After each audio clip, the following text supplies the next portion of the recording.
iglesia. Amén. Y con la ayuda de Dios vamos a hacer estas cosas. Gloria al nombre del Señor. Así que traigo ahora al predicador. Gracias, Señor. Dios les bendiga, hermanos. Les voy a pedir así que se pongan de pie. Vamos a... Gloria a Dios. Gracias, Señor. Gracias. Pues me siento más que privilegiado en esta tarde. ¿Sabe por qué? Porque tuve el privilegio que el pastor me presentara. Amén. Ya teníamos rato de no tener al pastor y soy el primero que nuevamente el pastor está presentando. Amén. Así, sin preámbulo alguno, yo le voy a pedir a usted que abra su Biblia, puesto que tengo en esta tarde un tema bastante interesante. Sí. Aleluya, aleluya. Yo quisiera comenzar con el libro de Josué, capítulo 24, versículo 15.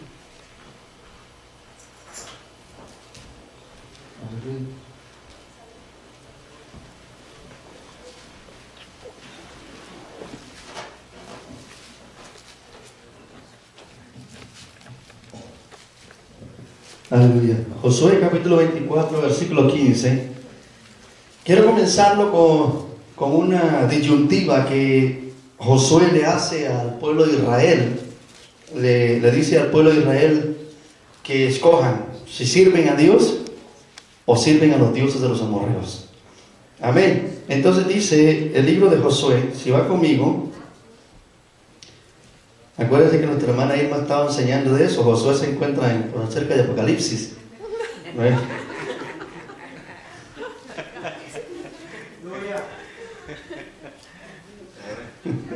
Por aquellos que no saben.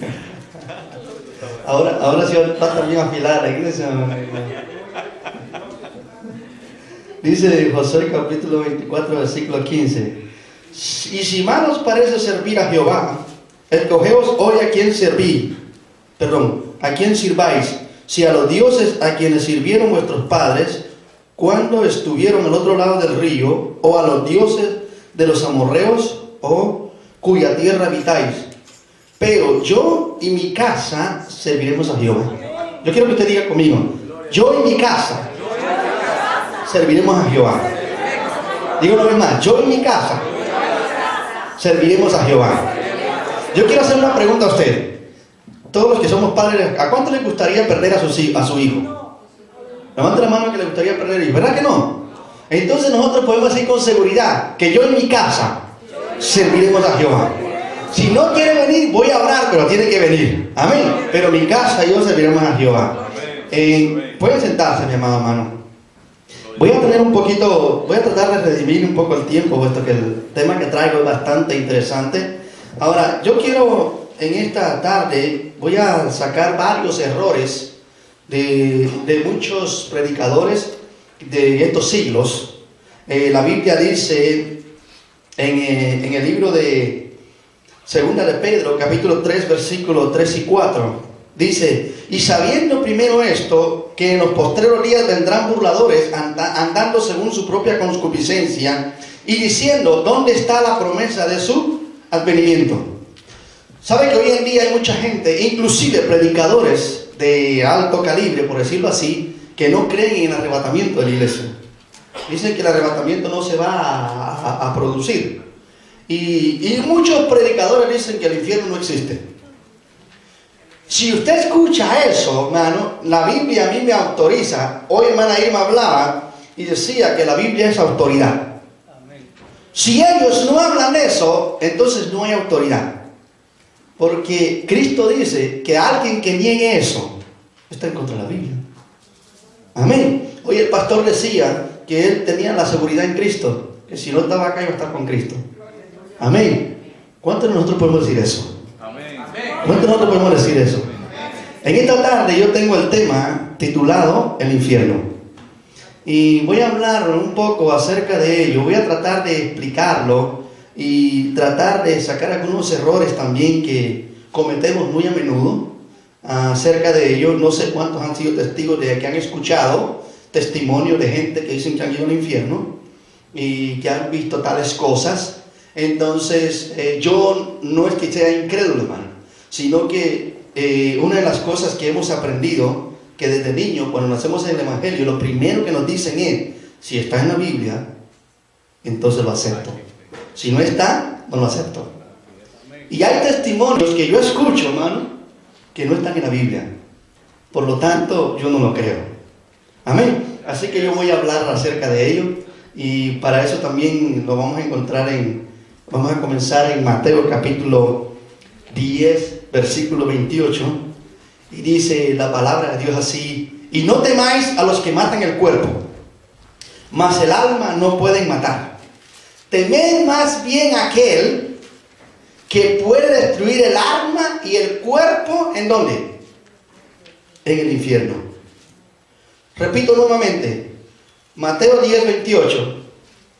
Y no temáis a los que matan el cuerpo, mas el alma no pueden matar. Temed más bien a aquel que puede destruir el alma y el cuerpo en el infierno. La palabra infierno fue prácticamente usada por el Señor Jesucristo. Viene de la palabra infernus, en latín infernus, que significa las partes más bajas. Jesús fue el primero en hablar de ellas. La encontramos 12 veces en el Nuevo Testamento, y una de ellas que la podemos encontrar cuando Jesús mencionó es que fue llamada por la palabra Gehenna. Gehenna es la palabra que Jesús utilizó para llamar al infierno. Gehenna tiene una raíz o una etimología también del hebreo, que es Hades o Seol. En el Antiguo Testamento sería conocido como Hades o Seol, pero los judíos preferían hablar de ellos como Seol. Siempre te va a encontrar en la Biblia y en el Seol, y en el Seol, y en el Seol. Entonces los judíos utilizaban esas palabras para hablar acerca de ello. Déjeme decirle que eso nació, prácticamente la Gehenna nació en el valle de Hinnom. De ahí sale el nombre. También por eso que se le puso Gehenna, Gen, hijo de Hinnom, y Gena, que era el valle. El valle de Hinnom era un valle donde los antiguos habían tomado para hacer lugares altos o para hacer lugares a los dioses de Moloch. Eso lo encontramos en el libro de Josué capítulo 15 versículo 8. Ahí encontramos que ese valle fue utilizado para la adoración al dios Moloch. Es también donde Salomón levantó altares al dios Moloch, donde también Acaz y Manasés pasaron a sus hijos por ese dios. Ahora, déjenme explicarle quién era el dios Moloch. El dios Moloch era una estatua de bronce alto. Tenía barba y tenía unos cuernos. Por eso es que la mayoría ponen a Satanás con cuernos y con cola, porque lo sacan del dios Moloch. Él era hueco totalmente por dentro y de bronce. Ellos le metían leña adentro, y cuando eso llegaba a ponerse rojo de la calentura, o sea, rojo del fuego que tenían por dentro, entonces los padres ponían a sus hijos recién nacidos en los brazos de ese Dios. Eran así. Los brazos de ese Dios no eran extendidos. Cuando él estaba rojo totalmente, entonces ponían a sus hijos. Y tanto era lo caliente de ese Dios que los niños se partían en 3 pedazos. Eso era lo que hacía el pueblo de Israel en aquel entonces. Y Dios le prohibía al pueblo de Israel hacer eso. Más adelante Josías empieza a destruir todos esos lugares y lo convierte en un crematorio. Después lo convierten en lo que es la basura de Jerusalén. Entonces ahora ese lugar, cuando Jesús viene, ese lugar estaba, para ubicarlo bien, ese lugar estaba en la puerta del muladar. En la puerta del muladar tenía algo específico. La puerta del muladar podían salir, pero no podían entrar. La razón por qué era, porque ahí tiraban todo lo inmundo. Ahí tiraban todo lo que no servía. Y en ese lugar solo había fuego y fuego y fuego. Entonces de ahí nace lo que es la Gehenna o infierno, donde solo pasaba con fuego quemando toda la basura. quemando toda la pudrición que salía del pueblo o salía de Jerusalén. Amén. Entonces de ahí nace también lo que es la palabra infierno.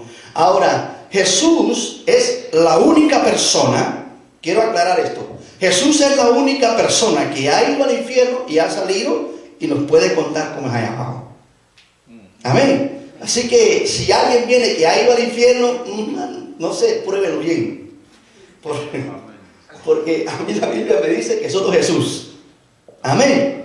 Entonces, la palabra infierno viene de la palabra Gehenna o Valle de Hinnom. Ahora, lo que a mí me llama la atención es cómo los judíos en aquel entonces, hermano, tenían tanto pudor de pasar a sus hijos por ese dios Moloch.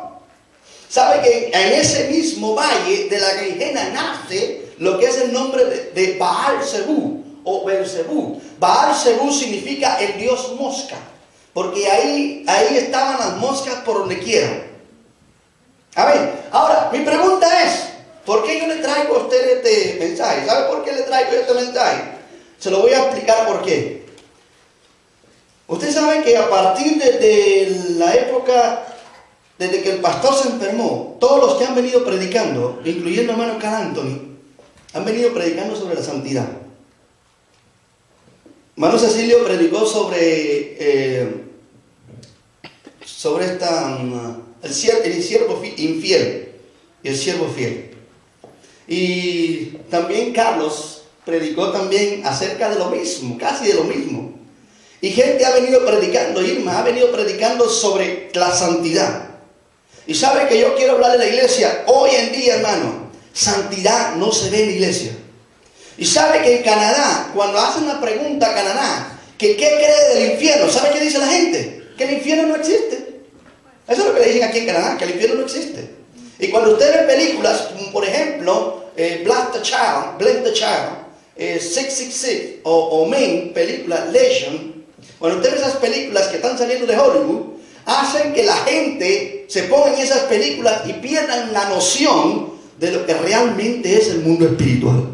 Amén. Así que lo que yo voy a hablarle a usted ahora, ¿qué realmente es el infierno?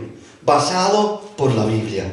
Amén. Entonces vamos a ir, para aquellos que están conmigo, ¿en dónde se encuentra exactamente el infierno? Por si usted no sabía, le voy a decir dónde se encuentra el infierno. Amén. Vamos todos al libro de Mateo, capítulo 12, versículo 40.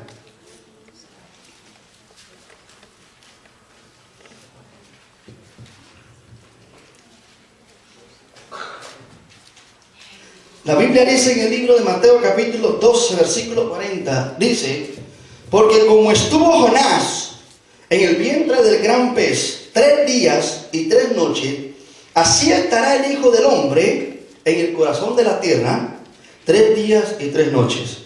Yo traje aquí un diagrama donde le estoy presentando a usted la tierra. La tierra tiene varias capas. Está la atmósfera, la hidrosfera, la litosfera, el manto o el núcleo.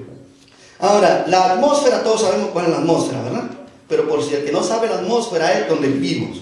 De aquí donde vivimos 7 kilómetros para arriba, ¿verdad? La hidrosfera es todo lo que contiene agua, o sea, los océanos, de hasta su cimiento, hasta puede llegar a 6.000 metros de profundidad. Esa es la hidrosfera. La litosfera es todo lo que usted ve de color café, que es donde está la tierra, donde está todos los materiales, donde se puede encontrar el petróleo, etcétera, etcétera. Después encontramos el manto, que es el que está de amarillo, que ahí su temperatura es tan fuerte que es 25 veces más grande la presión que aquí.